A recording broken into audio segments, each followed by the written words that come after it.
morning.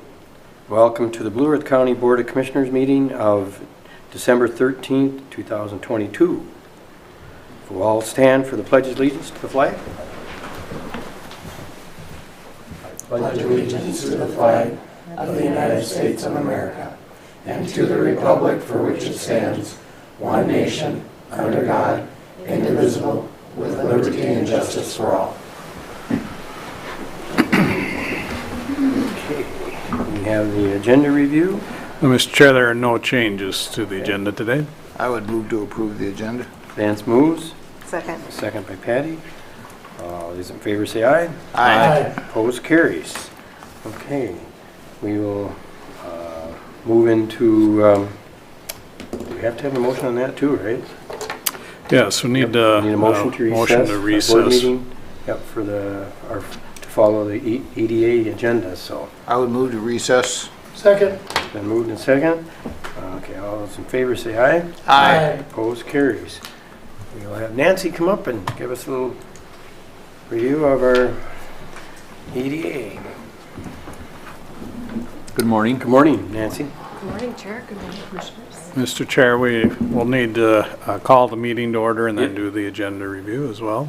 That's true. Okay. Guess I'll call the meeting to order then for our economic development agenda meeting. We have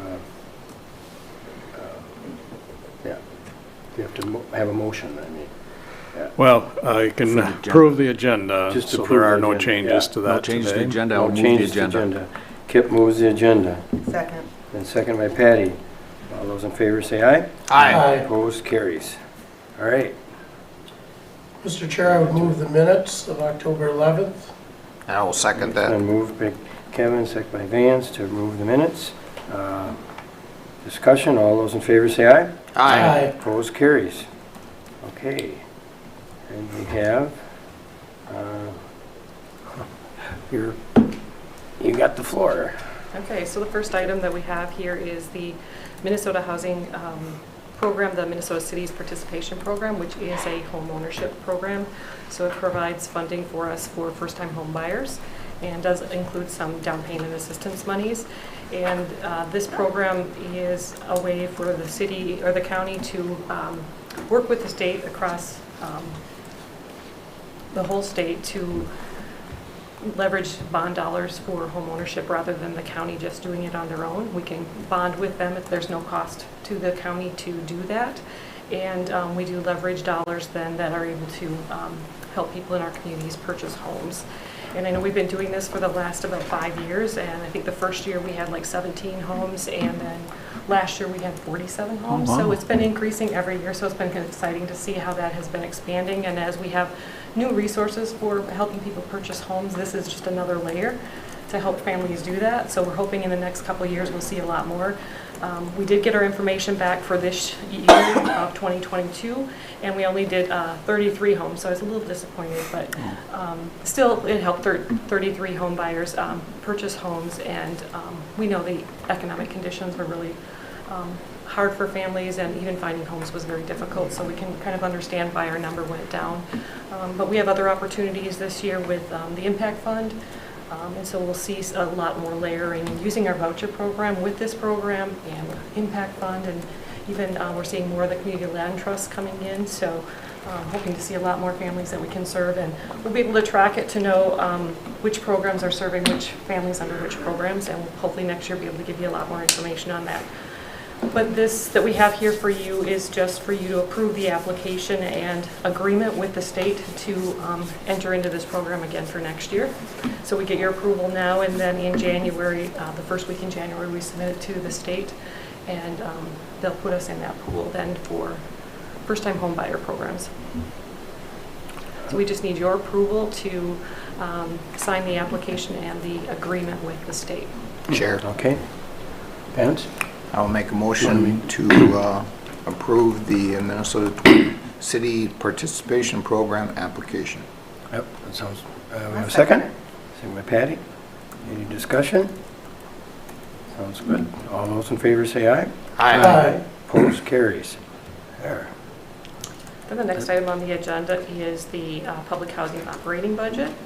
And you may remember in the last number of years, we've always taken the resolution that the city does for public housing units, and they did approve that budget on December 5th, so a couple weeks ago.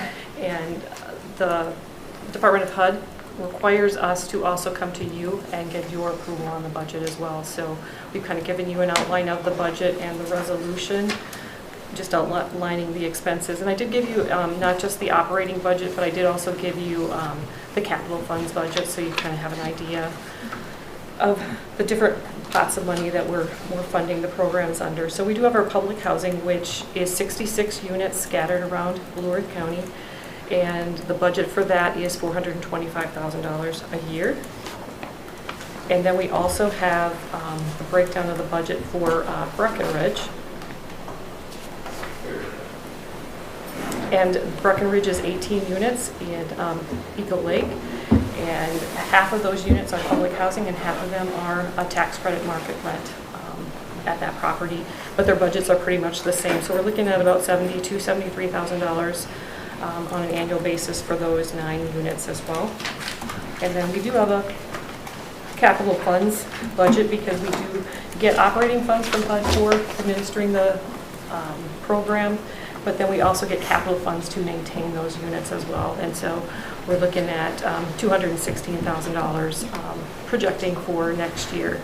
And it really fluctuates depending on allocations from the government, but we're just kind of estimating this has been the average. You'll see last year we had 318, kind of still coming out of the pandemic and COVID funding that was there, but estimating the 216. And then I know a lot of those capital improvements, a lot of that has to do with, as units turn over, we do have costs to return them back to a leasing condition, updating them. Some of them have been leased for a long time, and so they do need some modernization, and so that's what some of those are. Usually we do about 4 units a year on that. Otherwise, I would just recommend that you approve the budget as approved by the City Council and as presented. So moved. Okay, it's been moved by Kip. There a second? Second. Second by Vance. Any discussion? Okay, all those in favor say aye. Aye. Opposed, carries. That was pretty good. Okay, thank you. Thank you, Thanks, Nancy. Have a great day. Christmas. Christmas. All right. Move to adjourn. I was just going to ask, Second. yep, it's been moved and seconded to adjourn. Okay, all those in favor say aye. Aye. Opposed, carries. All right, we're back to our board meeting, and I guess we have a gentleman from, with drainage. Got Ryan here. Yeah, and Morning, Ryan. yeah, Ryan is taking charge, okay. Morning. Morning, Ryan. Morning, how's everyone? Good. We've got 3 items on the drainage agenda this morning, starting with County Ditch 12. A petition pursuant to Minnesota Statute 103E715 for repairs to County Ditch 12 public drainage system was received by Blue Earth County Property Environmental Resources on June 14th of 2022. The petitioners are requesting the cleaning of portions of the main line to County Ditch 12. The repairs will also include the establishment of a control structure protecting a wetland in Section 15 of Mankato Township. Today we are asking the Drainage Authority to set a hearing date of January 24th, 2023 for the proposed petition of County Ditch 12. So moved. And moved by Kip. Second. Second by Kevin. Any discussion? Okay, all those in favor say aye. Aye. Opposed, carries. All right, second item is County Ditch 57, also setting a hearing date. Blue Earth County Ditch 57 is a public drainage system which is primarily located in Beaufort and Mapleton Township. Repair report 22-007 was previously approved by the Drainage Authority in April of 2022, involving the installation of a new bench area for future maintenance and cleaning of the system. As the result of the repair work, additional perennial vegetative buffer area is needed. Therefore, additional damage payments are required under 103E Minnesota Drainage Code. Viewers must be appointed anytime additional damages are paid as part of a public drainage system. The primary area of construction and additional damages payments is in Section 27 of Beaufort Township. At today's meeting, we are requesting the Drainage Authority set a hearing date to consider the viewer's report and also the engineer's report for January 24th, 2023. So moved. Oh, it's been moved by Kevin, Second. second by Kip. Could you tell me what a bench area? Yeah, so Well, you didn't put up a bench here. it's not physically, what you're thinking. So we installed It's a bench for a backhoe. right, yeah, for a large excavator. So these ditches are too deep that even these specialized machines with 60-foot arms on them can't reach the bottom to clean anymore. So we go in and pick a midpoint where that machine can effectively clean yet get rid of its spoils, and we put this V-shaped bench into the, All right, now it makes perfect sense to me. I just, so you can sit I'm there. going, what the heck's a bench area? Yeah. It But seems thank you very simplistic much. to me, but yes. No. Good question. Cutout. Or is It's it- a cutout, Yeah. yeah. It's a big two-stage ditch. Yeah, very high up. Yep. Yep. Thank you, Well, thank you very much. Yeah, thank you, Ray. Okay. My last item is, We gotta vote. We have to vote on it. sorry, my apologies. All those in favor signify by saying aye. Aye. Opposed, carries. All right, now you can. Okay, my last item for you today is the single and multi-year special drainage levy recommendation. I have a quick memo that goes along with that, and the numbers and stuff are also in your packet. I believe they were handed the updated, okay? Quick background, the following attachments are the recommended single-year and multi-year special drainage system levies for payable 2023 and beyond. Attachment A lists the single-year levies for Blue Earth County drainage systems, including the public drainage assessment that applies to all systems. Attachment B lists the multi-year levies for Blue Earth County drainage systems, including assessments for the principal amount payable in 2023 on drainage ditch bonds issued in previous years. Internal financing may be used on the new multi-year levies, either for the entirety of the assessment or prior to being converted to a bond. The financing method will be determined based on which option produces the most beneficial terms for the property owners. There are 4 projects that are not yet completed. We are planning on bonding for the 4 projects in the summer of 2023. The estimated bond amount will be approximately $3,250,000. Recommended action for today is approval of the attached resolution approving the collection of special drainage system levies in 2023 as identified in the attachments. So the need for the correction, I just wanted to add to the memo, was that there was 2 clerical errors.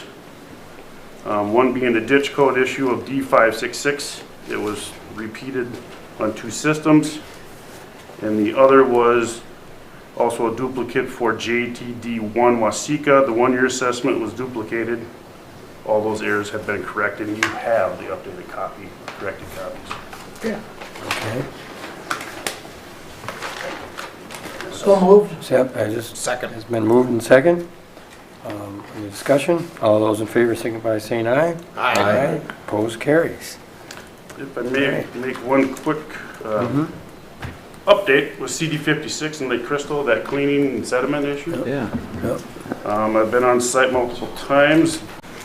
The contractor has successfully cleaned the Humphrey Street box culvert, which was no small feat. Really? Yeah. Yeah. Yeah. They're very intelligent group, so they got it done. They started with the open ditch yesterday. They'll be cleaning that island or the sediment area probably by weekend if the shoot the work. Good. Yeah, that's good. That's all I have for you. Okay. Thank And you. with Yep. that, Thanks, Ryan. Go ahead, Kevin. and part of that is to get the lawns back into decent shape, either now or in the spring, or it sounded last night like it was kind of a mess. As to be expected, right? Because you're dealing with a liquid and a frozen hard surface. So yes, it looks smeary and less than presentable at the moment. But no doubt, working with that contractor and they'll take care of it. Okay, thank you. Great, good. Thanks, Ryan. Thanks, Ryan. Good day. Thank you. Have a Merry good day. Christmas. Merry Christmas.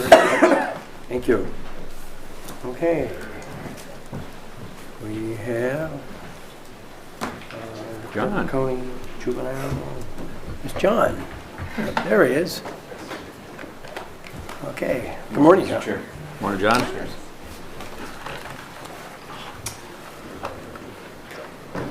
All right, this morning, good morning. This morning I bring to you a contract between Blue Earth County and Carver County, also including Nicola County as well, regarding usage of the juvenile detention center located in Carver County.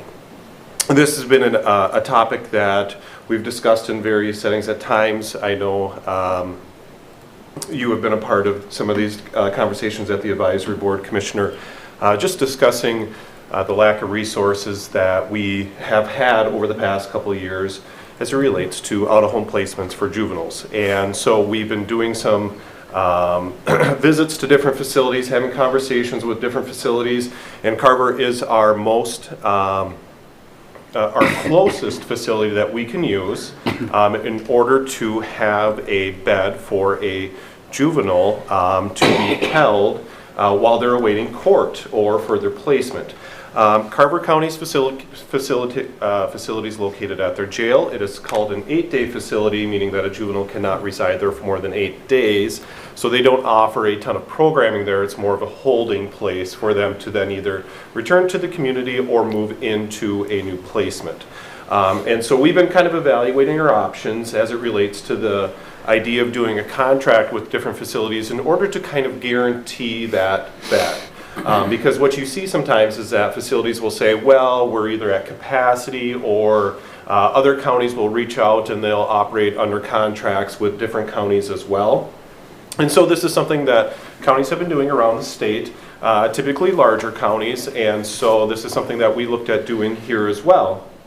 And the idea of sharing the contract with Nicola County actually came up through our conversations with Carver County. So I connected with their jail administrator, and we were just having a conversation about the struggles that we have. You know, in southern Minnesota, we just don't have a lot of resources for these kids.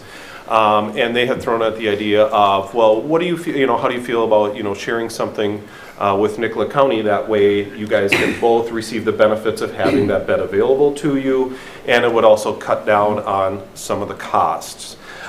So we're going to look at sharing this contract with Nicola County. Nicola County did have this in front of their board last week, and then the hope is to have this in front of the Carver County board next week. So I bring it to you today. The contract would be for 1 bed day for the year, and so you're looking at an overall cost of $43,800. The contract language says not to exceed $50,000, and that is in the unlikely event that you end up using more than 1 bed per day throughout the year, which I really don't foresee. We have never achieved that in the past as I've looked at previous year's data, but that's just trying to kind of cap that total amount at $50,000 in the unlikely event that you would exceed your 1 bed per day. With the split with Nicola County, we're looking at about an 80-20 split. Obviously, our usage of the facility would be higher than Nicollet, but this just, again, is one of the things that we do with Nicola County also that just shows a good, you know, collaboration with them. I've had conversations frequently with their directors talking about how we kind of navigate through this, and we want to try this for a year in a collaboration with Nicola County, but if we see that we would be better off just going on our own, we may do that as we look forward into like 2024. So this is our first attempt at doing this. This isn't something I brought in front of the board previously, but it is something we feel like is important to do just in my conversations with both local law enforcement, our sheriff's department, and just our partners, knowing that we will have this bed available to us when we need it is really key for us, especially moving forward. So we're trying to kind of, I think what you see is a lot of counties trying to take care of themselves, and in some fashions we're doing that, but we're also doing it in collaborative fashion. We're collaborating with both Carver and Nicola County at the same time. So So like I said, about an 80-20 split. We would be sharing this with Nicolet County. Obviously, majority of the use would be ours, but really what we're doing here is securing that bed spot up there at Carver County. So when we're looking to make sure that we have a place for a juvenile to go, that they will be our first stop. And like I said, they are the closest facility we have. We really just don't have a lot of options available in southern Minnesota for our juveniles. So I would just respectfully request approval of the contract. How big is their facility? I mean, how many beds do they have? Yep. So they have a 7-bed facility, Okay. and it's located directly at the jail at the Carver County Government Center. It is just an offshoot of the jail, sight and sound separation. So you kind of walk through 2 kind of double doors, so to speak, to go over to the JDC side. They've got a small programming room. They offer school there as well. But because they are licensed as an 8-day facility, they don't have to offer any additional programming beyond just school and some basic one-on-one stuff. But because of the type of license they have, they don't have to require any additional programming. But the juveniles cannot stay more than 8 days. And I'm just thinking off my head, but I know that we're not filled up in our jail. Correct. Correct. Do we have an area that Blue Earth County could do the same thing in our jail by separating it off? You'd have to, but do we have an area in our jail area that we could actually do the same thing? I'm not saying this is something we should Right. be doing in 23 or Yeah. even 24, but I mean, thinking outside the box. Right. Is there an opportunity to have our own juvenile holding facility Yeah. in Blue Earth County and then let other counties pay us? Right. Without, doing brick and mortar, I would say no. You really have to have that sight and sound separation in Right. order to be able to operate the facility. And I think what you'll hear is, it's a conversation that will probably need to take place at some point down the road, like you say. I think we've got a good opportunity here with Carver County right now to utilize something that's it's not close, but it's not that far away either. But we really do need to consider the future of southern Minnesota as it relates to the use of, a secure detention facility, because we are not unique in this situation. I don't know what counties like Martin County or Mower County, you think about people even further south than us, how they're handling this situation. We used to have a JDC in Olmsted County in Rochester, and that facility closed in 2020. And so they are not operating a JDC in Olmsted County either. They're a large, regional center. And so they are looking at contracts with Anoka County. And you talk about the idea of having to transport a juvenile from Rochester up to Lino Lakes or Anoka just for secure detention use. It's crazy.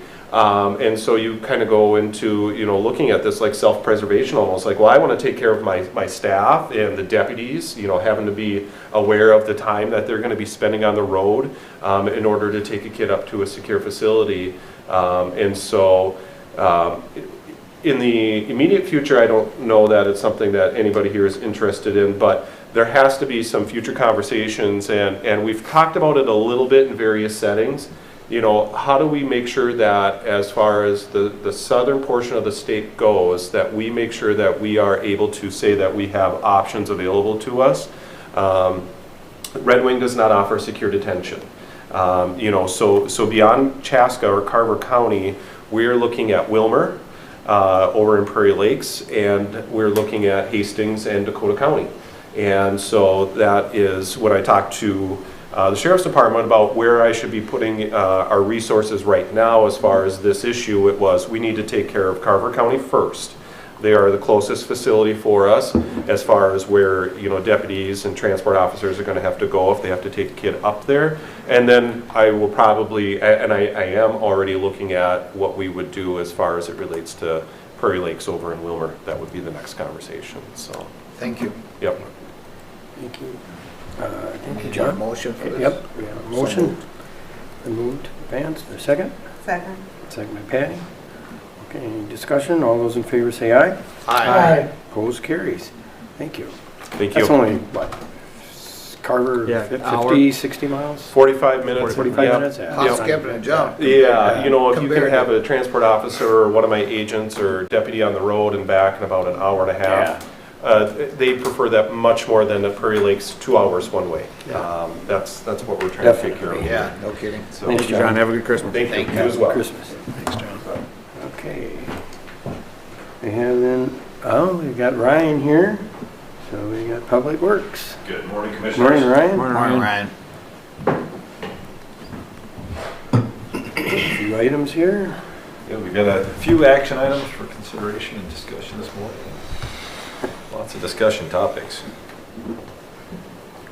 Great. All right, so Go the ahead. first action item for consideration is final contract payment number 7 of State Aid Project 07598-029. This is the County Road 151 bridge replacement over the Rice Creek. This was constructed by M&K Bridge Construction from Walnut Grove, Minnesota. The original contract amount, $701,731.77. Final revised contract amount paid to date, $711,144.96, with the final contract payment amount being $7,111.45. I would recommend approval of this final contract payment. Okay. Is there a motion? Move to approve. Moved Vance, moves to approve. Is there a second? Kevin, by Kevin. Any discussion? Everybody understands it? Okay. All those in favor say aye. Aye. Opposed, carries. All right. Another contract final payment number 10 for State Aid Project 007627015. This is for CASA 27 Agency Street reconstruction in the city of Eagle Lake. Contractor is Dirt Merchant Incorporated. Original contract $2,442,419.35 with a total final amount paid to date of $2,438,558.02, and the final contract voucher payment amount $29,297.22. I would recommend that final contract payment. So moved. It's been moved by Kip. Second? Second. Second by Vance. Discussions? It's a good thing. Those in favor say aye. Aye. Opposed, carries. It's a good thing for us to be able to get these closed out before end of Yep. year. It makes our paperwork easier, so Yeah, I'm yes. trying to clean this process up and move them along if the contractors cooperate. The last one that I have for final contract payments is for our 2022 bituminous maintenance overlays.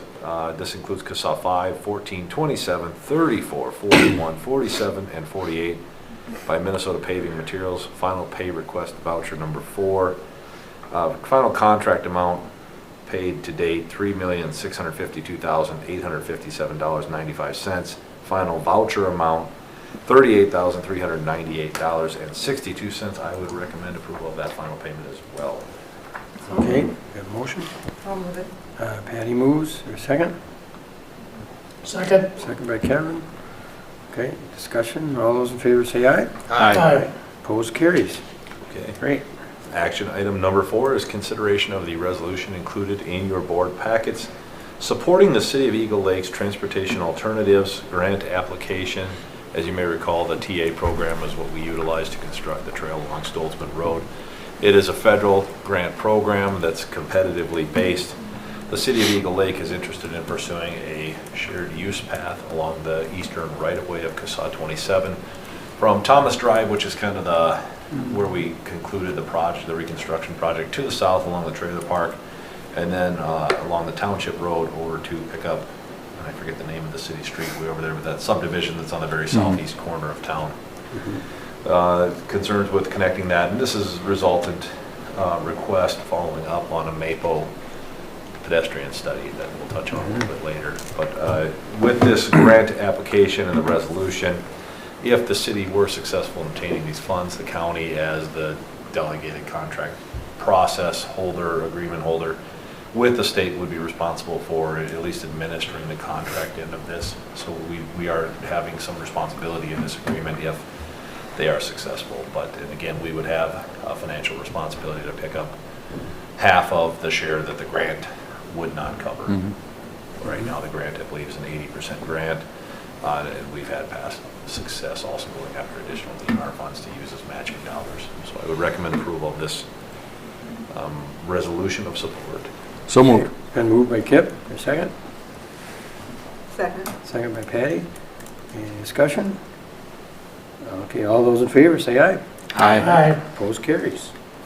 All right. Action item number 5, consideration of bids for purchase of a 2023 oil distributor with truck chassis. We received 2 quotes, one for, based on state bid Sourcewell pricing, one from Ruffridge Johnson with a Roscoe distributor tank on it and a Freightliner chassis.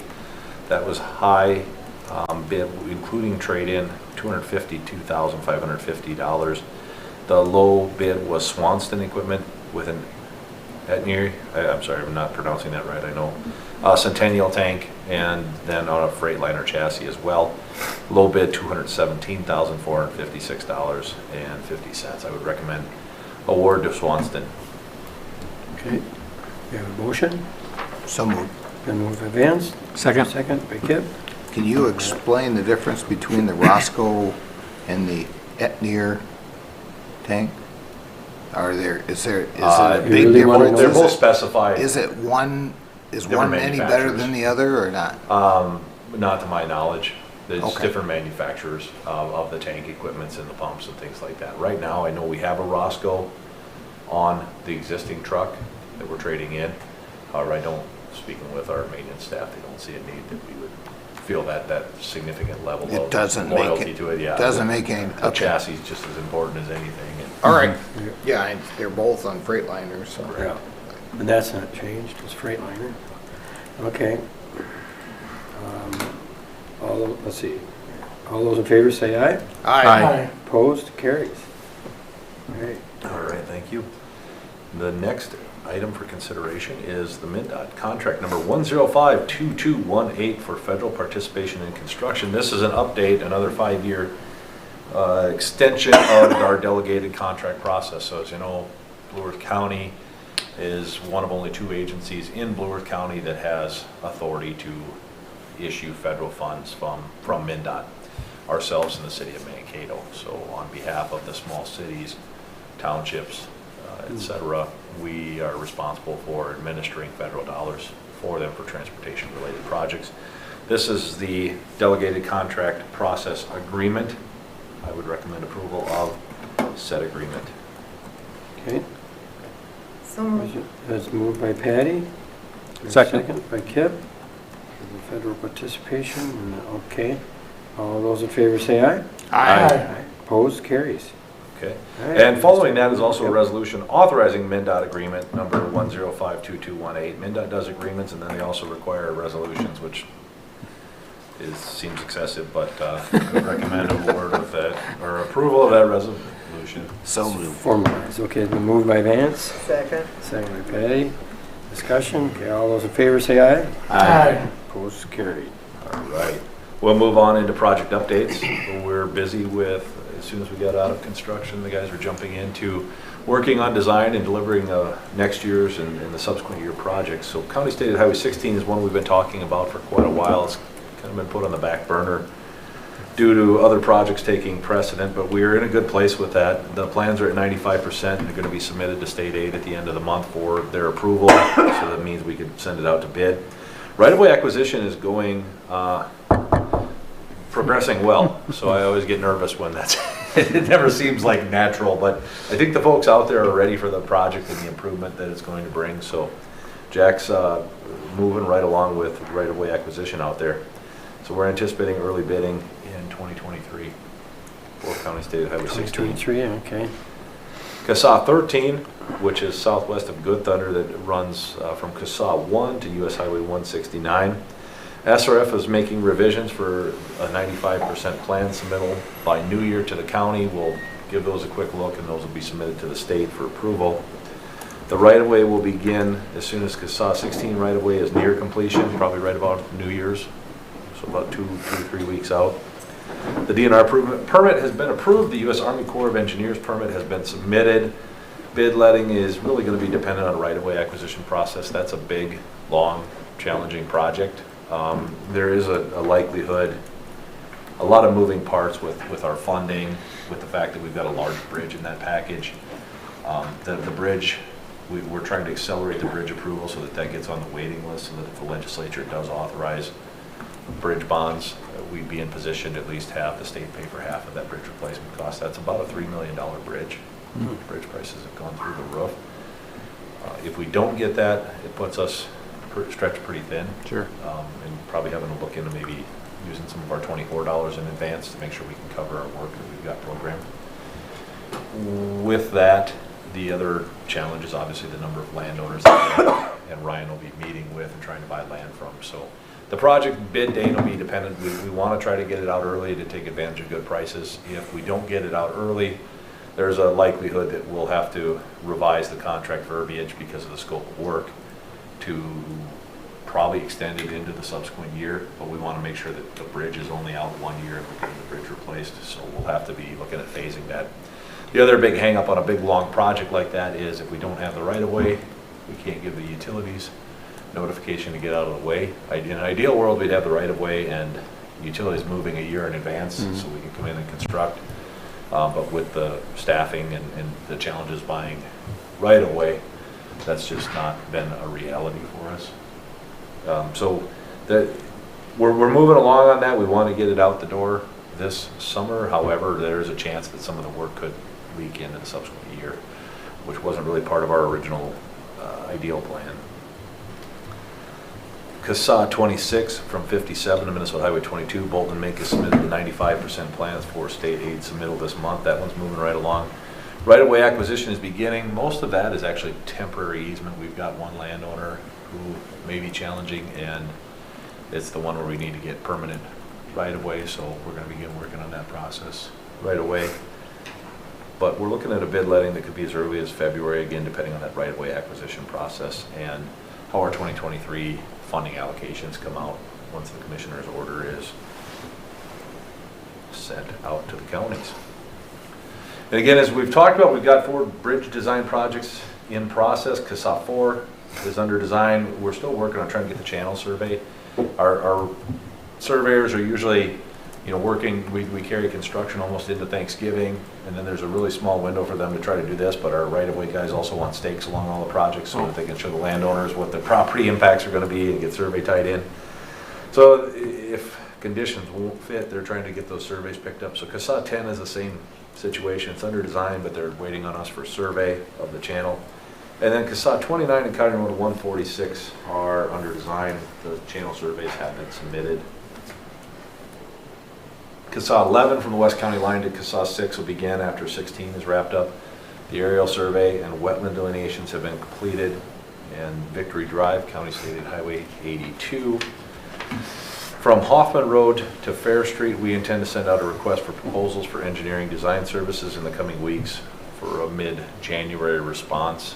We also do need to get an intent to cost participate agreement put together for approval by the city and the county, because the city will have cost share for their portion of half of the trails and walks and also half of the signal systems.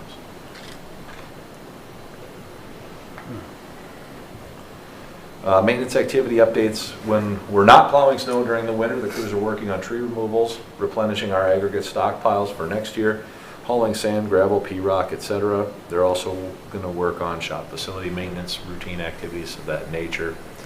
As a sidebar, I'm working with the city of Mankato to update our municipal maintenance agreement as well. So I anticipate bringing that in January. I'd actually hope to bring it this month, but some of the revisions and staff they promised me that the 3 or 4 days that we're over the contract, they'll keep plowing our roads in town and doing the maintenance. So we'll get that set for January to have that updated municipal maintenance agreement. We've been working on several studies through the MAPO, and maybe Chair Peepo has talked about these already, but I'll just touch on them briefly. We have a corridor study, which is a pretty extensive study going on County State Highway 5, 3rd Avenue, all the way from Riverfront Drive to the North County line. It's been broken into 3 segments. The scope of that was a significantly large study, so we broke that out into 2 calendar years, into 2022 and 2023. SRF was selected. They moved to identifying issues, meeting with the public as part of that issue outreach and public outreach, and then developed an existing conditions report, started developing some of the mapping. And now it's kind of been put on the shelf until they can pick back up in 23. So they'll start kind of moving forward with the actual guts of that recommendations for that report, the alternatives evaluation and things of that nature. So there'll be more to come from that study. The City of Eagle Lake requested the pedestrian study I talked about along CSAH 27, and obviously the recommendation has been there's a bit of an area on the very far east right-of-way where it's believed that a trail could be retrofitted, kind of along the trailer park there. So that's where the recommendation was, to put this grade separated trail. And obviously a funding application is following that. There was a mobility study in South Bend Township along CSAH 33 and CSAH 69 with recommendations for along 33 as it proceeds to the north, adjacent to Waste Management, and up to 69, a sidewalk that could be put into the boulevard area. However, it's challenging there. There's limited boulevards and a space to do it, and there's also no curb and gutter, no real other pedestrian infrastructure. And then along CSAH 69, the big issue is that people are going down to the gas station. That's really the only retail in La Hillier area. So we looked at different solutions. They tried to shoehorn a trail. It just doesn't fit. As you know, going down that hillside, it's effectively carved into the bluff. So they settled, I think, more on the idea of wider shoulders that pedestrians could utilize to at least be off the traveled roadway.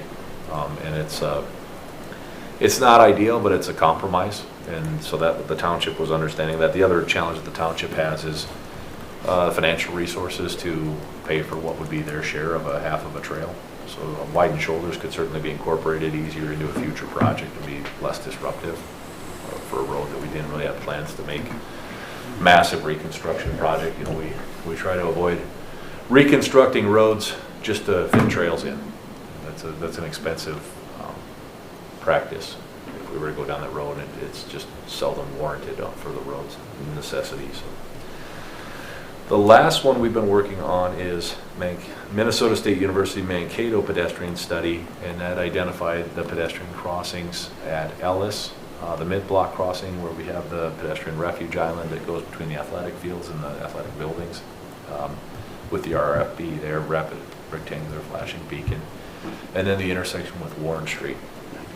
The study's been finalized with preferred alternatives, as the diagonal pedestrian underpass is the preferred alternative. However, obviously that's a very expensive project, so that report will be used to help justify different funding applications that could be made for that type of project. I think there's got to be a lot of discussion on who's going to lead that project and the timing of it and the funding participation levels, things of that nature. It's going to have substantial external funding to make it viable.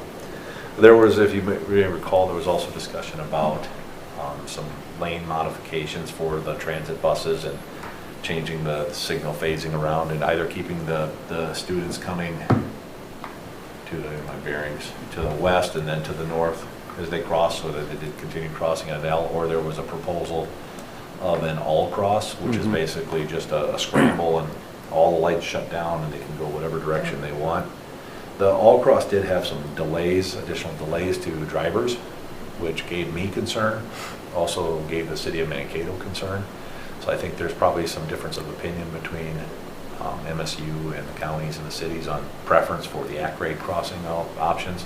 But we can continue to talk through that. And, I did speak to Augustana University has one near their intersection, and I spoke with actually the city's traffic engineer out there in Sioux Falls, and he did say, yep, we get complaints about the added delay, but given the pedestrian volumes, I think that's a compromise we've got to continue talking about. So. Yeah. Yeah, I don't know if I'm all that interested in doing the undergrade, unless someone else is funding it. And I don't think you guys should have to take that project on either as far as the county goes. You guys got resources that are struggling now, trying to build the projects we need to build. So I think that certainly, if they are going to pursue that, it needs to be led by MSU and the city, as far as I'm concerned. But we need to, be supportive if we can, but I don't think we have a lot of resources to give them at this point. That was discussed at our Maple. And I still, I know you guys have concerns about the traffic count, but that all-way crosswalk is just something that, I don't remember what the price tag was, but it looked interesting to me. You said, yeah, that was at different colleges that had the all crosswalk. Augustana. Augustana, and there's, I think, others, but that was what I kind of thought was better than the underground. Yeah. Yeah. The struggle is identifying the user cost of a student walking to college class versus The travelers. or something Right. sitting there in the driver, the vehicle occupancy and the time. What, do they, obviously, they light up something saying, they stops all traffic and advises the students that they can cross.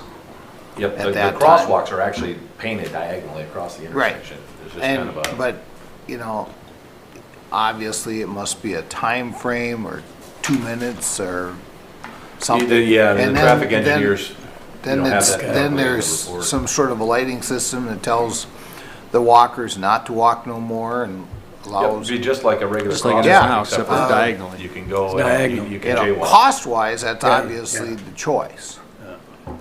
versus the underpass. And a bridge.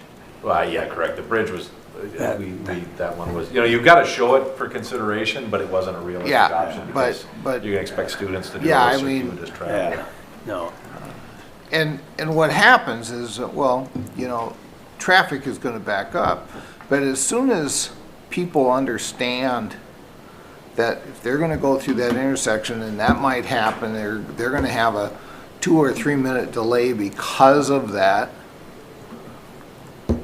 they get it. So I agree with Mark that I think that the best thing for it is to have the all cross if that's what they're gonna do. I also agree with Kip that this is something MSU and the city of Mankato needs Yeah. to take the lead on, not us. Yeah, like I said, it just gave me a little bit of concern with the delays and what does that result in. And again, I think the students are accustomed to waiting there the extra 10 seconds versus the vehicles waiting the extra 10 or whatever, the actual number, I don't have it in front of me. But I know the city had concerns about it. Evidently, there was one years and years ago within the city and it was not highly successful. Is that correct? Does anybody? I recall? remember it. It was And- downtown and where Brett's and all the shopping was, and it would depend, I don't know how they did it, but yeah, traffic stopped and everybody went every direction. That's back when downtown was worked, I busy. thought It then. worked just fine. Yeah. Sometimes it would just be for crossing. It would like be cross, and then all cross. So it wasn't like all the time it was an all cross. Oh, okay. Interesting. Yeah, these are relatively new concepts, so Yeah. that haven't been used in a Relatively lot of- new old concept. Well, yes, I don't even know if they knew about that one. I don't think we got Probably almost all the way talking to It, 50 years it came up with I some of was a the kid, so yeah. Wheelock, several people in our Maple knew about it because they Yeah. were there. Sure. So, yeah, it came up. Remember it that way. well. All right. Well, then the last item I have for discussion is the Rapidan Dam update, December 7th, 2022 memorandum that's been included in the board packet. And this is obviously a summary of discussions that staff have had regarding the dam since the November 3rd update. On November 23rd, I received an email from Eagle Creek Renewable Energy regarding the MISO, Midwest ISO model, that settlement note it's called. Rapidan was a big enough facility that Xcel had to model Rapidan in its energy generation network and Eagle Creek had to do reporting to Xcel, or Xcel had to do reporting to the MISO, which I don't know what that acronym stands for, I apologize. I believe it's an energy regulatory acronym. But Xcel was responsible for reporting for Rapidan as it was producing electricity to the MISO. Now that the facility's offline, it has no power sale agreement anymore. Power purchase agreement has been terminated with Xcel. They don't want to continue to do the regular submittals saying that they're not generating electricity. Makes sense. With that being said, there's two options for consideration. The county board take over reporting responsibility for Excel. We don't know really what that would entail. We'd have to become a member of the MISO. We'd have to do some reporting, collateral posting requirements, and make submissions to the MISO. We're not sure what type of cost that would result in. The other option would be that the MISO retires the node in its system. With that being said, it would just require approval from the owner, which is now the county, of the generating facility that would be affected by the retirement of that node. Essentially, if we have near-term plans to rehabilitate, return to power generation, and selling power again, the first option would make sense. Given that the second option is cleaner, and if we were to ever make any changes to any of the equipment within Rapidan, upgrades or retrofits, it's likely that it would have to be remodeled and be effectively reestablished anyway as a settlement node. So the retirement of the node would be much cleaner and much less time consuming. If we were to continue to do the reporting, it would be time consuming, costly, and somewhat unnecessary. With that being said, staff would recommend that a future county consideration for approval to retirement or terminate that settlement node when the documents are provided by Eagle Creek Renewable Energy. I had a copy of the resolution for it, but the data that I don't have privilege to with respect to the Excel node number and things of that nature, Eagle Creek was supposed to provide that to me, and they hadn't provided it prior to the meeting deadline. So working on getting that for a future meeting. That would be my recommendation, if the board's agreeable to that. That sounds reasonable to me. Yeah. And I don't need action on it, it's just a future. All right, Future action. thank you very much. Yeah. On November 25th, we kicked off weekly virtual meetings with Bar Engineering to coordinate a response letter and development of necessary documents in response to the FERC September 29th, 2022 letter regarding the annual dam safety inspection follow-up comments. I know the board has seen copies of that letter. If you'd like another copy of it, I'd be more than happy to share it with you. During that call, we discussed the items listed in the letter. The FERC item number 1 in their letter is that the county is to provide its plan and schedule by December 30th, 2022, which outlines potential decisional milestones regarding the feasibility studies, gate repairs, completion of the 4th Part 12D report, independent consultants' recommendations per sections 1.3.3, which is for the weep holes and spillway energy dissipation, as well as crack monitoring. 1.3.4, revising the DSSMP and inspecting the post-tension corbels.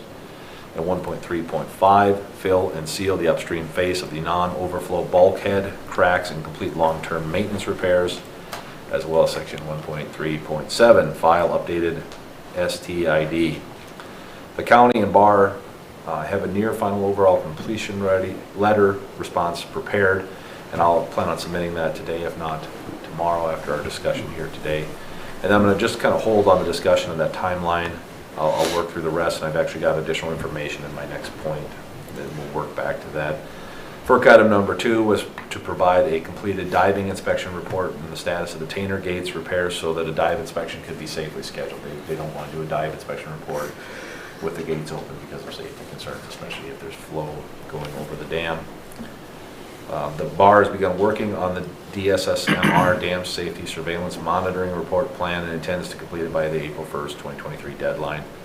Dive inspection is not likely to be continued until the gates can be safely closed. However, the county staff has been doing those annual downstream apron surveys, which help with supplemental information for the FERC.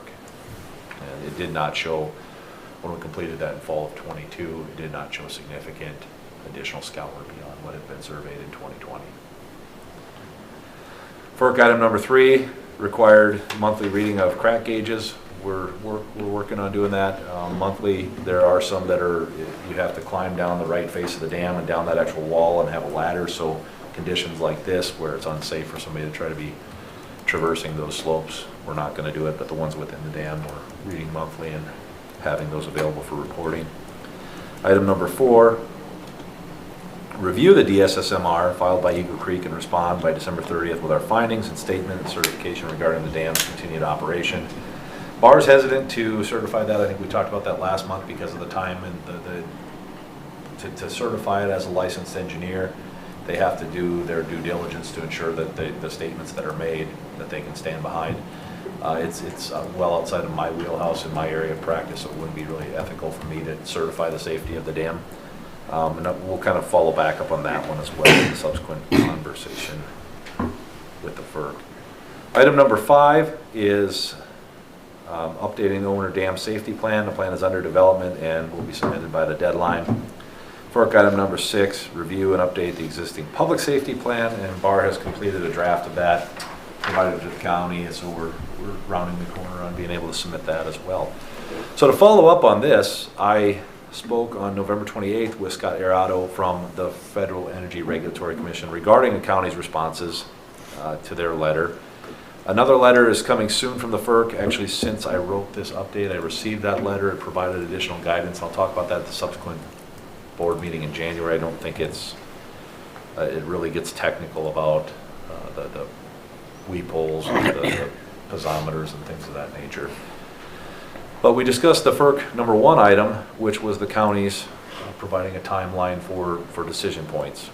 And also we discussed it in fact to the relation that the county is considering hiring a consultant firm to assist with FERC licensure surrender process.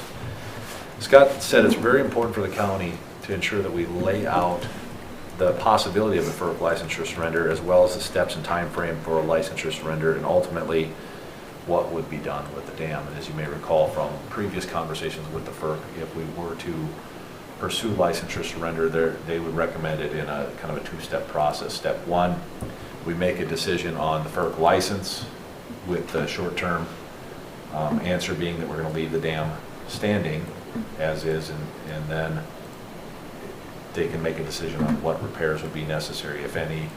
Then they said, because they have to do a NEPA document, then, whether if the county chooses to pursue removal, the removal study would be done under the core process potentially. It would muddy the process. So the dam license surrender folks said that would be the way to go. However, Scott somewhat contradicted that and said that it's going to be important for us to have a decision regarding, is the county going to be removing it, is going to also have an implication on what licensing or what regulatory requirements they put on the DNR and what requirements they put on the county, if that makes sense. Did I explain that well enough?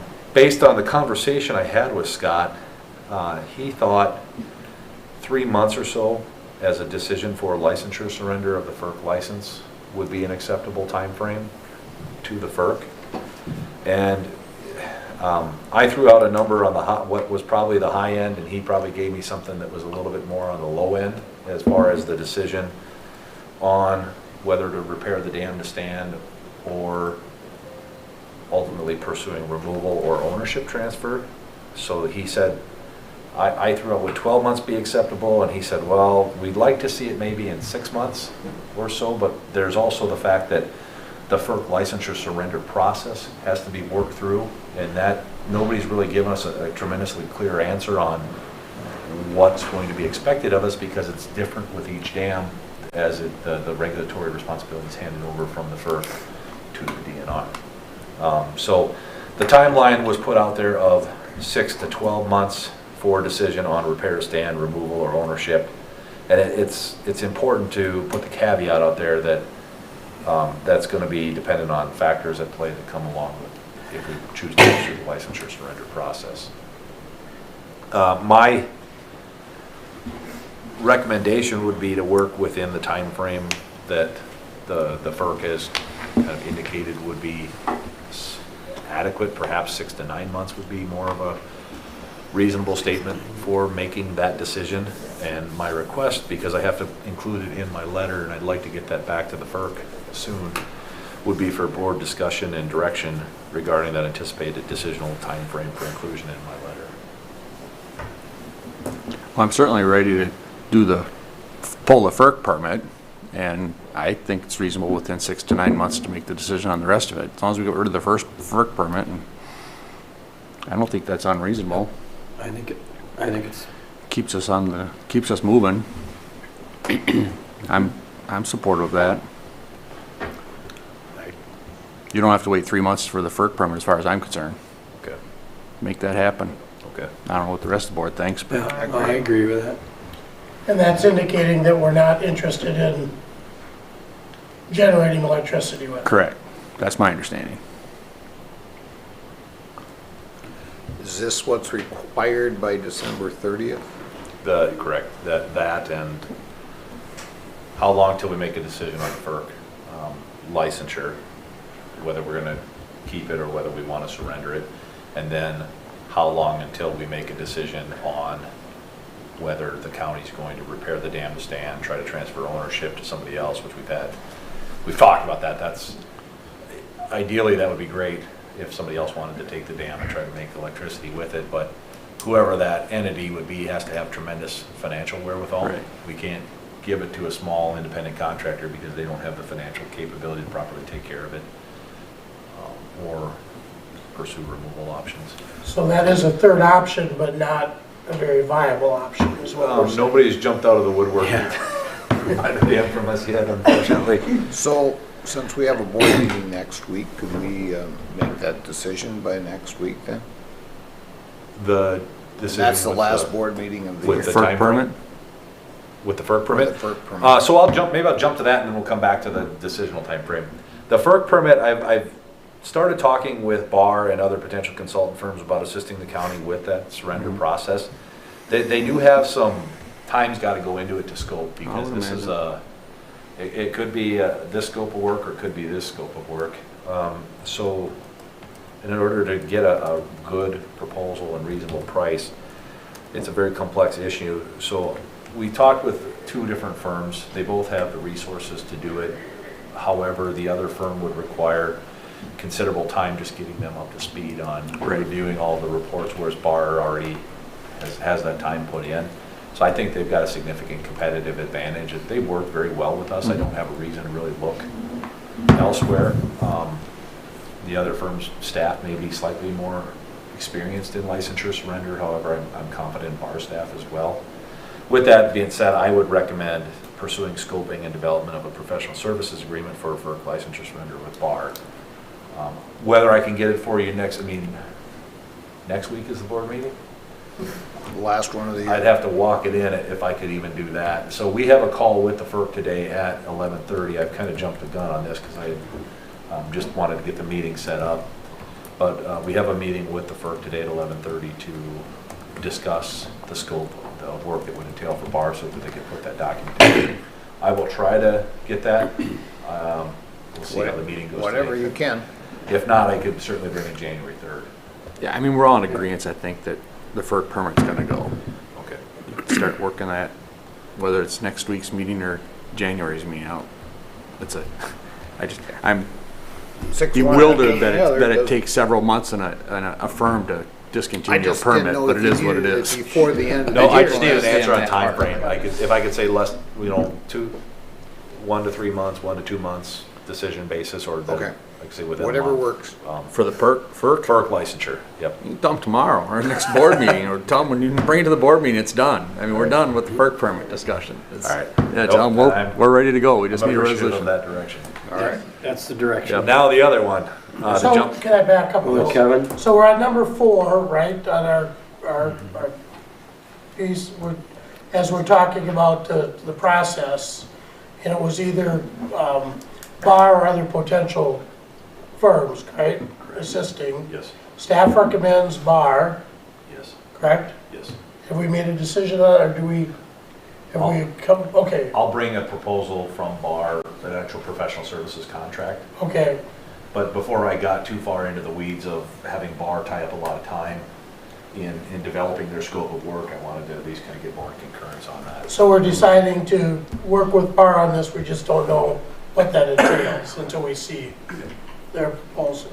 Okay. You got a week to do that too. That's okay, man. Everybody's That was a joke. That was a joke. And I think you're right, Keep all the Ryan. roads clear. Keep the roads clear, Yeah, keep especially after the storm runs. You're through. right about trying to spool up another firm. I mean, we all, again, I just can't believe it's this complicated to get rid of this permit, but it is Yeah. what it is. Said hindsight being 20/20. I just want to make sure that Yeah, we yeah. didn't need to make a a motion or a decision on. I think, yeah, Bob and Brian can move versus forward other. with that under Yeah, the professional action will services. come when that professional agreement Right. comes before the Or board. we're indicating today that we're okay with staying with BAR, Yeah, I Yes, am. and Correct. pursuing that, just so we're clear. Yeah. that licensure surrender process and incurring maybe a little bit of cost to develop that scope. Correct. It won't be a little bit of cost, but Any other, you can be optimistic. any other questions on? It's all relative. Yeah, in my opinion. All right, so Sorry, I'm going to Mr. jump Chair. back, Sorry. if that's okay now, to item 3.B.2, which takes us back to that time frame to make a decision on repair to stand, removal or ownership transfer to incorporate into my FERC response letter. Obviously, the licensure surrender process will sway the results, and I'll look for board, continue to provide updates and invite you to the calls and meetings we have with the FERC, because it's always fun. And there may be things that come out of that process that sway the Right. decision or impact it forward or backwards, I can't say. However, they're looking for a response now to say that within 6, 9, 12, whatever it is when we anticipate making a decision on what the long-term future of the dam is. I'm not asking you for a decision on what the future of the dam is, just how long until we make that decision. September, September of 23? 9 months. That would be the 9 months. I think that's, I'm just throwing a number out there. Right. I like it. Talking about it. I like it, that's a good idea. Based on time, assuming the report from BAR is somewhat timely. Well, yeah. You know, I mean, If we don't get that it- report for it- 9 months, yeah. Yeah, I think September or One at a sooner. time. I mean, if we get our information done sooner, we can do it sooner, but I think that you can have the September being the end date. okay. And the bar, it's kind of a process, we'll submit a letter, request that, if we approved a report, let's say in January, because I'm not as optimistic that I'll get the proposal done by tomorrow to get in the board pack or Thursday morning. Just fine. January, let's say we do that, start that in January, maybe we could have something to submit, depending what authority the board, if they want to approve the submittal or not, maybe we could get it submitted by February. The FERC did say that that's about a 6-month process. When we spoke with them originally, I'll find out again more today, so.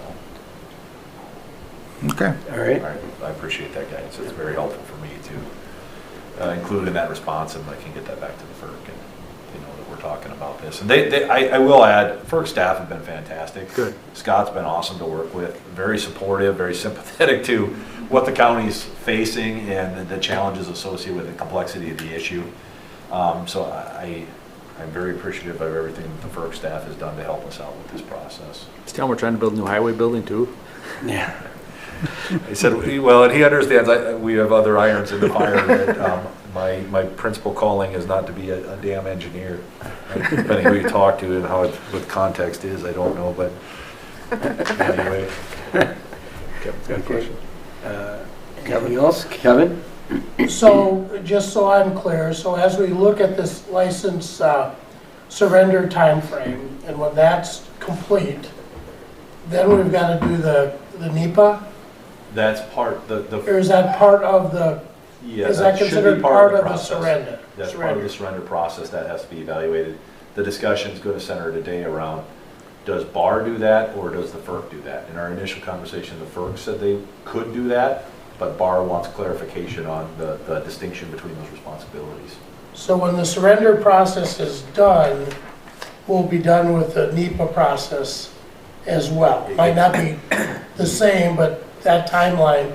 My question is, do we, if the license surrender is done, and now we've got another month or two of NEPA, The NEPA process should be pulled in parallel with the surrender process because it goes to public comment. okay, And there's two rounds of public comment period that's tucked into that time frame, as well as development of those NEPA documents. And that NEPA document would be, let's just say, just to leave it stand as is for the time being until the next decision is made.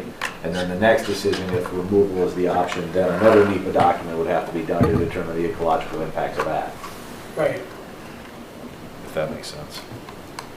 But the initial required NEPA should be we should have that information at the same time that the surrender process That's is part of the completed. surrender process, correct. Yep, good catch.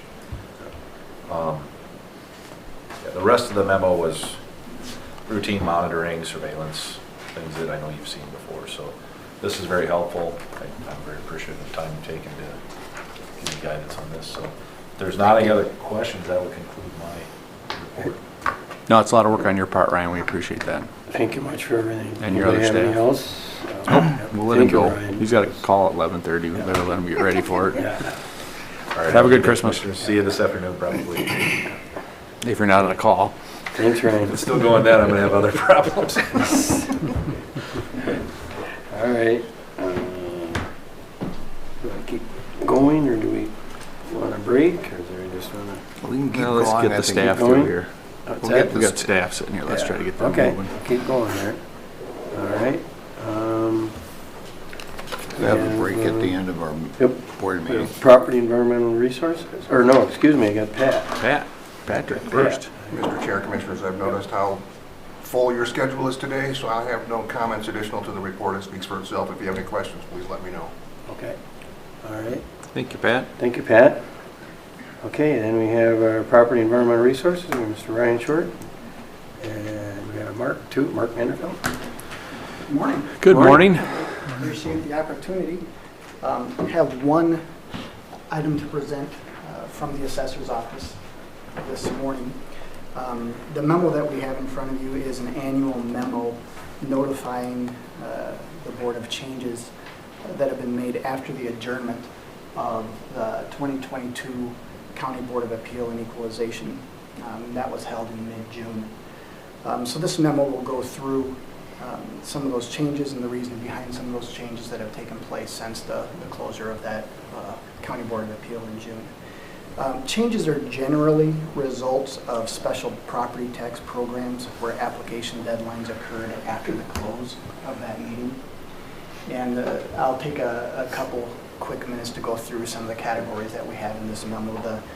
The properties that you see here on that first page are parcels that lost or gained eligibility for special property tax programs or classifications.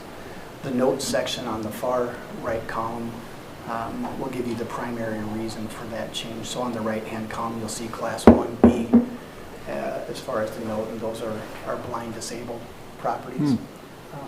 Properties below that, you see that says Class 4D. Those are our low-income apartment properties that gained eligibility for that or lost eligibility for that program. And then on the bottom of that page through the majority of that next page are veg exclusions that gained eligibility or lost eligibility for that as well. At the bottom of the next page, there's a handful of parcels that lost or gained property tax eligibility due to acquisition, review, or other reasons. As you can see on those, all of those are exempt to taxable. Parcels that were exempt and due to one reason, development or something else, are now taxable. The next grouping are parcels that also had classification changes, and generally these are residential parcels that have now switched to agricultural due to acquiring land, making them eligible to receive further benefits. And then there are a handful of parcels where the notes say acre changes. These are parcels that had changes made to the land sizes based on staff projects. And these are parcels that the land size changed due to right-of-way acquisitions. And the remainder of those parcels through the rest of that memo are parcels that had changes due to their homestead status. And the deadline for those are at the end of the year. So that encompasses the changes that took place. There's no action needed by the board apart from the presentation of these, and accounting of them in minutes of the board is sufficient to meet the statutory requirement to present these to the board by the end of December.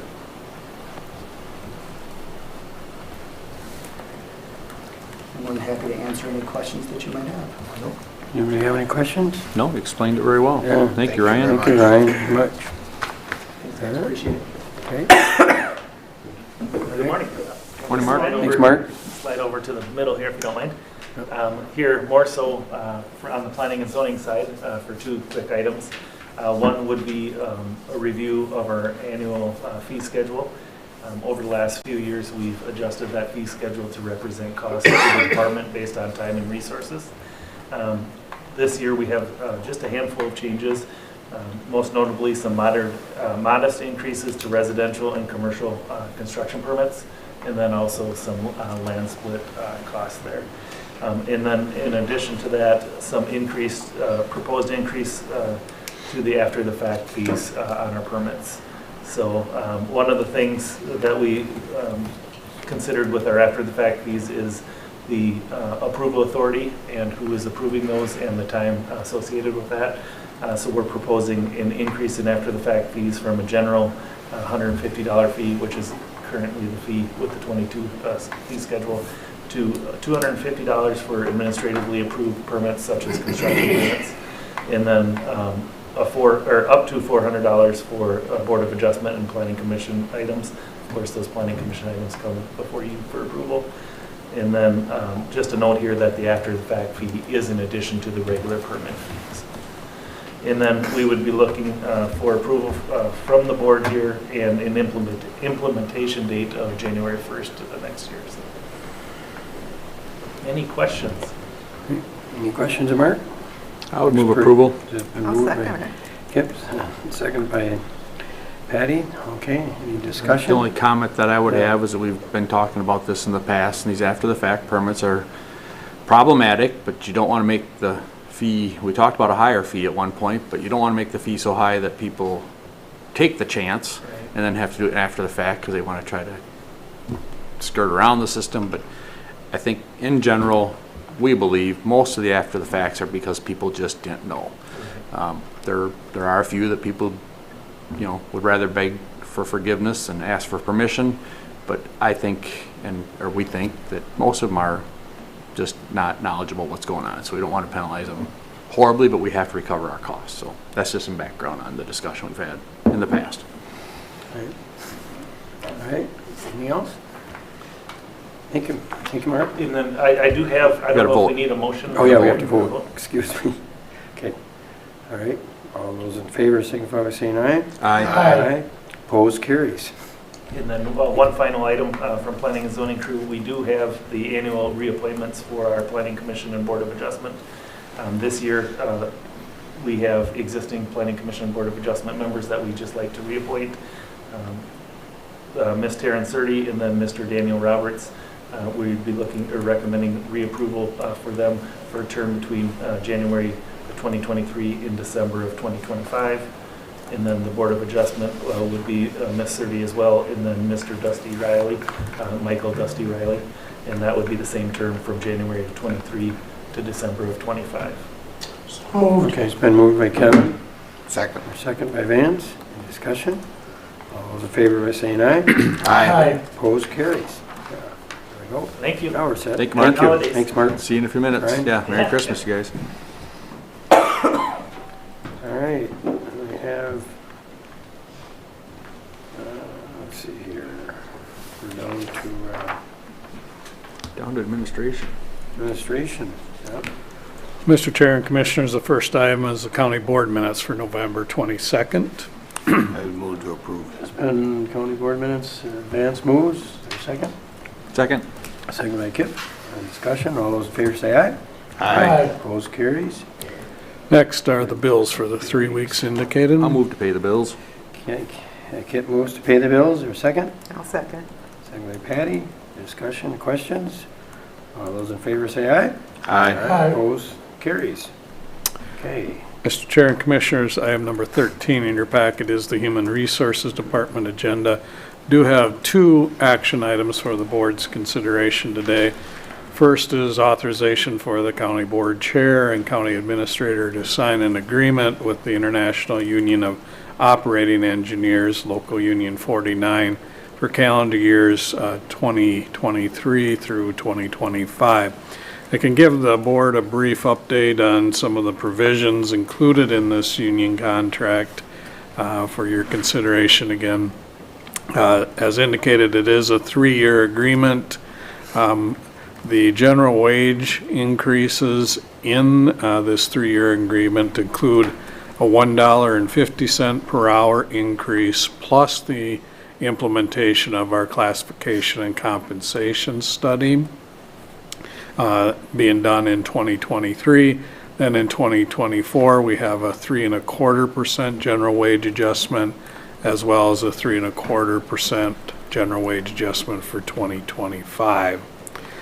There were some other language changes that the board should be aware of, one of which is an increase by 1 week on each end of our summer hour schedule.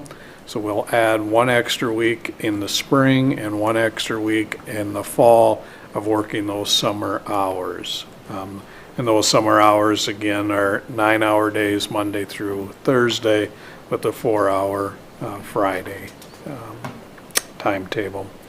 We also are adding language that would add Juneteenth as a paid holiday if the state of Minnesota approves that as part of a legislative action. That language is similar to what we have in some other contracts. We made some changes to our vacation schedule that are bringing consistency to this group with other bargaining groups, basically eliminating the 1-year accrual rate and having that be adjusted to match other unions. We also changed some language about allowing vacation time to be utilized during the probation period.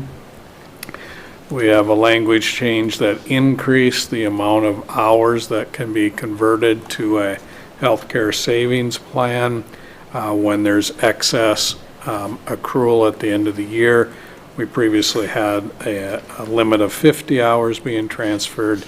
This proposal has an increase to 60 hours. We brought in some consistency in our funeral leave language in terms of definition of family members. So again, matching other bargaining groups. Also had a change to language related to the contribution to an HSA. We had previously had a flat dollar amount listed in the contract.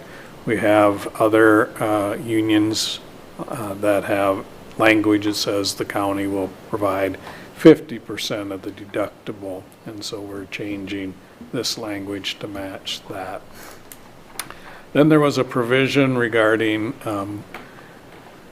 compensation on Christmas Eve. We had language in the contract that indicated double time would be provided for a call out on Christmas Eve for these employees when Christmas Eve fell on Monday through Friday or on Sunday, but Saturday was kind of missed with this group.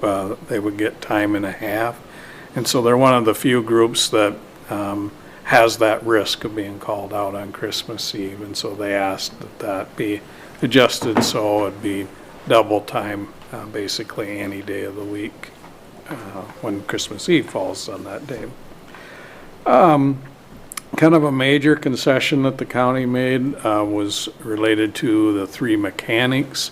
They are required to provide their own tools, and so the request from the union was to receive a yearly tool allowance, and so we have proposed a $500 per year tool allowance for the 3 mechanics.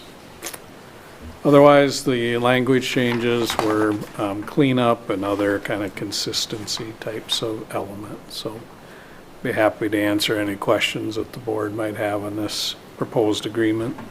Any questions of Bob on the agreement? I don't have any at this point. Good job. Yeah. Hard got work. it done. Yeah. So, all right. Have it in front of us. Move to approve. It's been moved by Vance, Second? seconded by Kip. All right. Any discussion? All those in favor signify by saying aye. Aye. Opposed, carries. The next action item is authorization to initiate recruitment for a sergeant in our jail. This is a request from the jail to take an existing custody officer level position and convert that into a sergeant position. We currently have 3 employees that work in our program area of the jail. The need, though, right now, under DOC requirements is that we only have 2 positions to meet our inmate census level. And so the request from the jail is to take one of those positions, elevate it to a sergeant to work in more of an administrative capacity to help with background checks, training of new employees, allowing our jail administrator and assistant jail administrator to spend more time in the jail, giving guidance to our correctional officers. And so this is not an additional FTE, but it is an increase in the pay level of an existing employee. I'll move approval. I say we need some approval in a second. Kip moved and Patty second. Any discussion?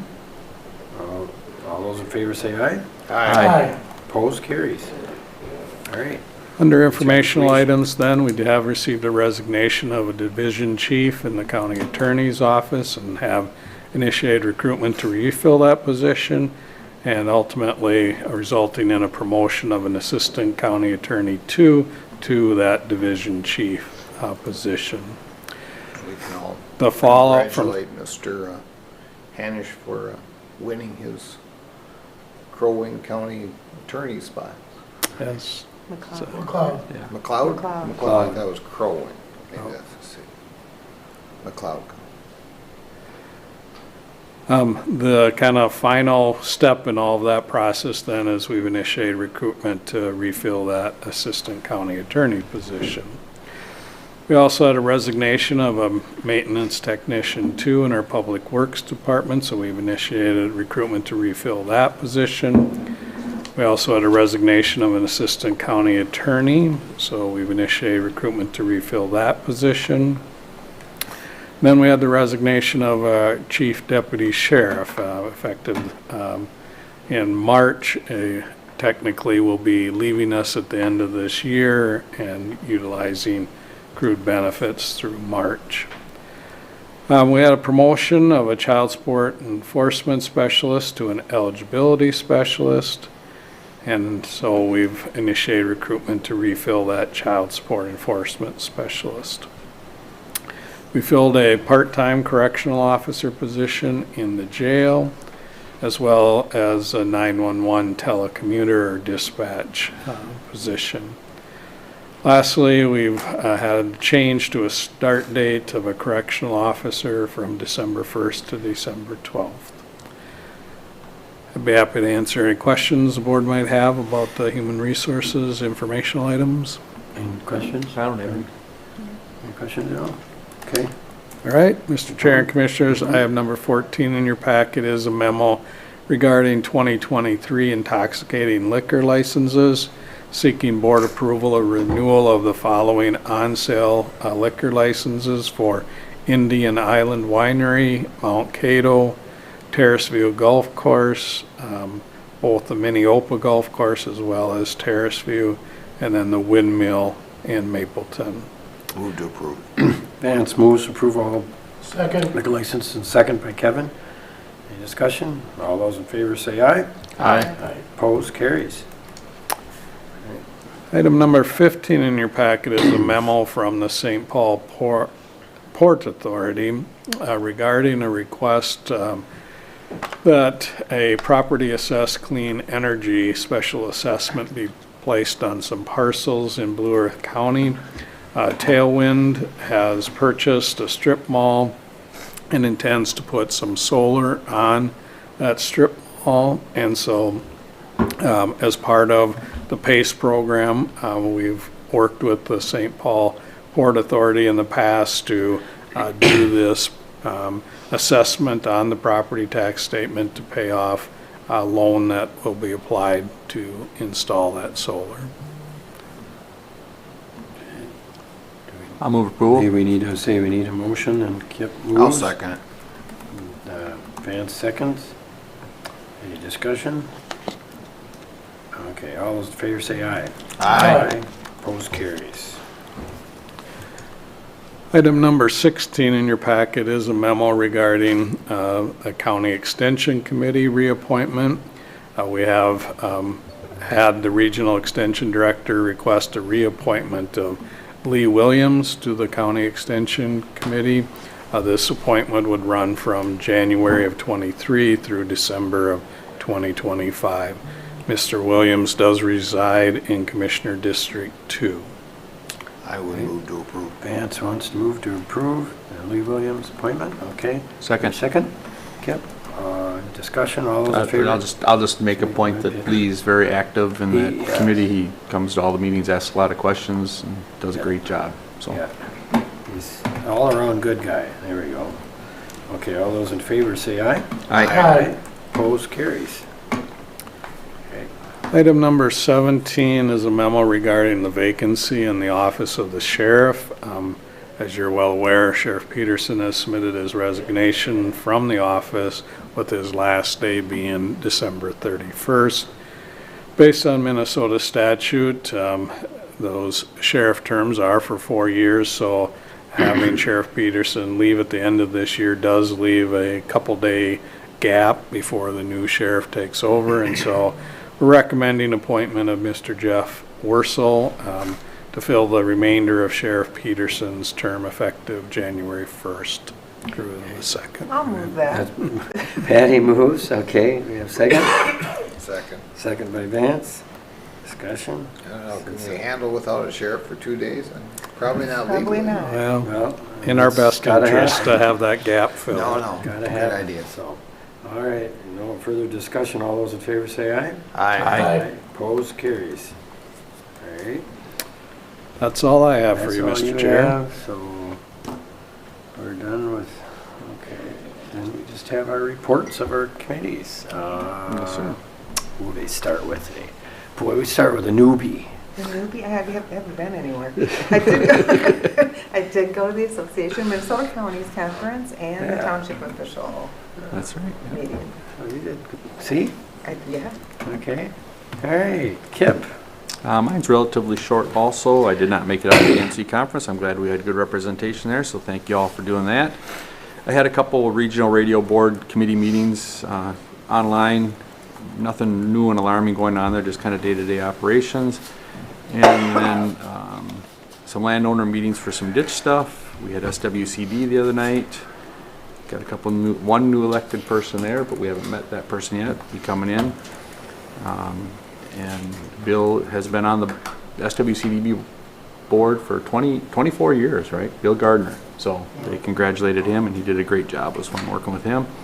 And then we had our MRCI meeting yesterday, and everything's moving along fairly well there. So I have had a good year this year, and projecting another good year next year, and serving lots of clients in the Blue Earth County, 9-county area. That's my report, Mr. Chair. Okay, thanks, Van. Kip, thank you. And let's go with Kevin. Since our November 22nd board meeting, we had a PR update on the 22nd of November, attended the Rural Minnesota Energy Board on the 28th.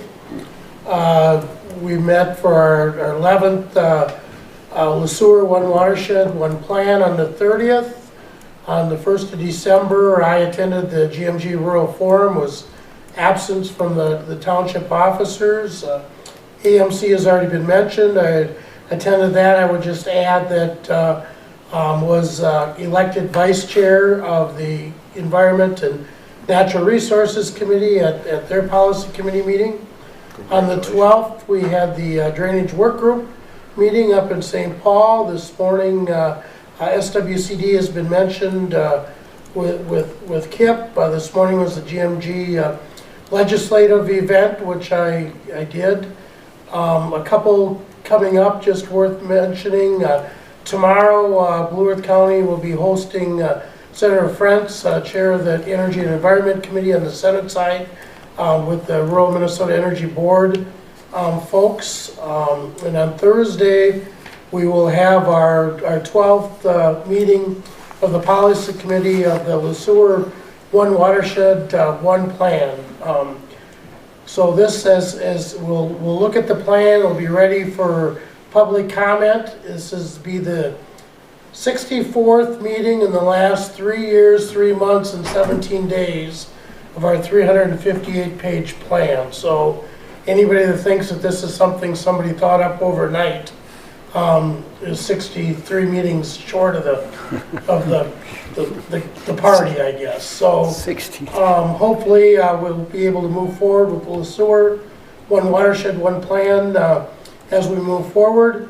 Calls and conversations have been primarily the MFS composting site, some short-term rental questions, and then of course ditches makes the list every board meeting. That concludes my report. Well, thank you, Ken. Okay, Vance? All right, our last board meeting was November 22nd. And then we had our Thanksgiving, of course, after that. November 30th, I had an AMC Transportation pre-conference Zoom to go over our issues. Everybody else already mentioned, December 1st, I had a NACO Transportation Zoom, I had Library Board, and of course a Township Officers meeting down in Mapleton. December 4th through the 7th, we had our AMC meeting, annual business meeting. December 8th, I had Transportation Alliance legislative meeting with Representative Horenstein, who is always interesting. December 9th, I had a Transportation Alliance board meeting. And yesterday, I had a TDS Arts and Cultural Heritage Fund meeting in the morning and a TDS Personnel Committee meeting in the afternoon. Both on Zoom, so it was not hard to take. Okay. And that's all. All right, Vance, thank you. Well, I guess I had a few things. The December 2nd for me was SEMREX and Joint Powers Board. It meets at Dodge Center at their new facility. Well, it's relatively new. We haven't had that for a while, and they're in the process. Most of them are concerned with recycling and the amounts and the dollars. The prices are lower now, most everything. Then we had. Basically for me was the conference, the AMC, our annual conference, and a lot of things going on there, and that really concludes mine. So, yep. So well, thank you to everybody. I guess we adjourn this meeting. We adjourn this meeting. Go to the next. Yeah, go to the next. So moved. Call for Second. Kip moves and Vance seconds to adjourn the meeting. Okay, all those in favor say aye. Aye. Aye. Opposed, carries. Meeting adjourned.